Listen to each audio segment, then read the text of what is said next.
Mapagpalang araw po sa inyong lahat. Ngayon po ay araw ng Huwebes, ika-14 ng Agosto. Pakinggan po natin ngayon ang mabuting balita ng Panginoon. Pagbasa mula sa aklat ni Josue. Noong mga araw na iyon, sinabi ng Panginoon kay Josue, "Sa araw na ito'y padadakilain kita sa paningin ng buong Israel. Sa ganito makikilala nilang ako'y sumasa iyo tulad ng ginawa ko kay Moises. Sabihin mo sa mga saserdoteng Levita na magdadala ng kaban ng tipan na magtuloy na sila sa ilog Ordan. Ngunit hihinto pagtungtong ninyo sa tubig." At tinawag ni Josue ang mga tao, "Hali kayo at pakinggan ninyo ang ipinasasabi ng Panginoon, ang inyong Diyos." At sinabi niya sa mga tao, "Dito ninyo malalaman na sumasa inyo ang Diyos na buhay.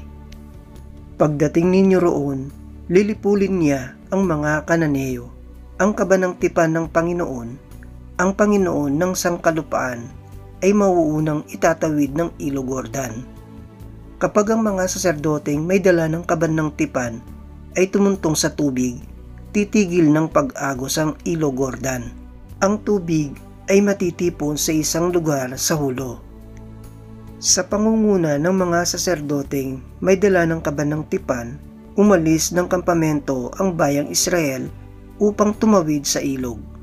Malaki ang tubig ng Ordan sa panahon ng tag-ani. Nang sumapit sa ilog Ordan ang mga saserdoteng may dala ng kaban ng tipan, tumigil ang agos sa hulo. At ang tubig ay natipon sa tapat ng bayan ng Adam, lungsod na nasa tabi ng Sartan. Samantala, ang agos na pababa sa dagat na patay sa Araba ay nagpatuloy hanggang sa natuyo ang ilog at nakatawid ang buong Israel. Malapit sa Jericho ang kanilang tinawiran. Nanatili sa gitna ng natuyong ilog ang mga saserdoteng may dala ng kaban ng tipan, samantalang tumatawid sa ibayo ang buong bayan. Tuyo ang nilalakaran nila. Ang salita ng Diyos. Salamat sa Diyos. Salmong Tugunan. Aleluya! Ang bayang Israel sa bansang Ehipto'y doon inilabas, nang ang lahing ito sa bansang dayuhan ay pawang lumikas magmula na noon ang lupaing Huday naging dakong banal, ay yaong Israel ginawa ng Diyos na sariling bayan. Aleluya! Ang dagat ng tambo nang ito'y makita ay tumakas na rin magkabilang panig ng ilog ng Hordan.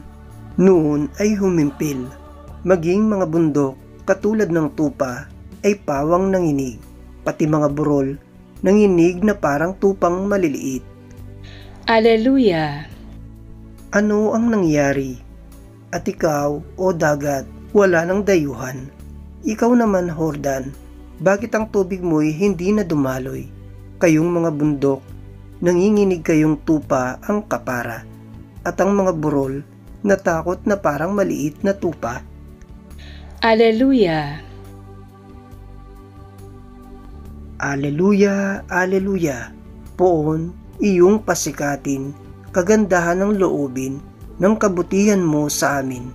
Aleluya, aleluya.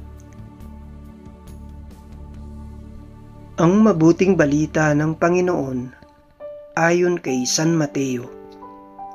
Noong panahong iyon, lumapit si Pedro at nagtanong kay Jesus, "Panginoon, makailan pong patatawarin ang aking kapatid na paulit-ulit na nagkakasala sa akin? Makapito po ba?"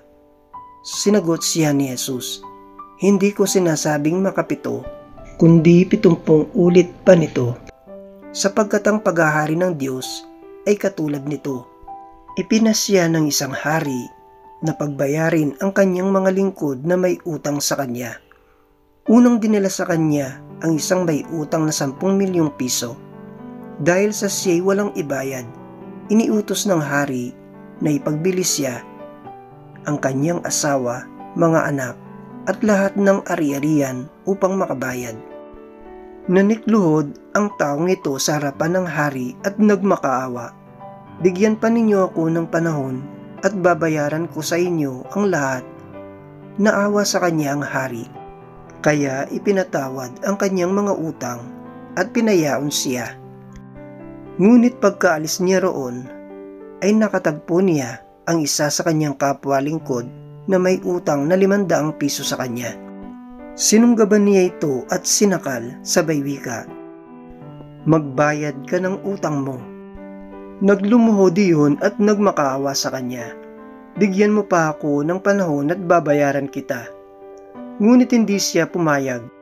Sa halip, ipinabilanggo niya ang kanyang kapwa lingkod hanggang sa ito'y makabayad. Nang makita ng kanyang mga kapwa lingkod ang nangyari, sila'y labis na nagdamdam. Pumunta sila sa hari at isinumbong ang nangyari. Kaya't ipinatawag siya ng hari. "Ikaw, napakasama mo," sabi niya. "Pinatawad kita sa utang mo sapagkat nagmakaawa ka sa akin. Nahabag ako sa iyo, hindi ba dapat ka ring mahabag sa kapwa mo?" At sa galit ng hari, siya'y ipinabilanggo hanggang sa mabayaran niya ang kanyang utang. "Gayon din ang gagawin sa inyo ng aking amang nasa langit kung hindi ninyo patatawarin ang inyong kapatid." Pagkatapos sabihin ni Jesus ang mga bagay na ito, siya'y umalis sa Galilea at nagtungo sa lupain ng Judea sa kabila ng ilog Jordan. Ang mabuting balita ng Panginoon. Pinupuri ka namin, Panginoong Hesukristo.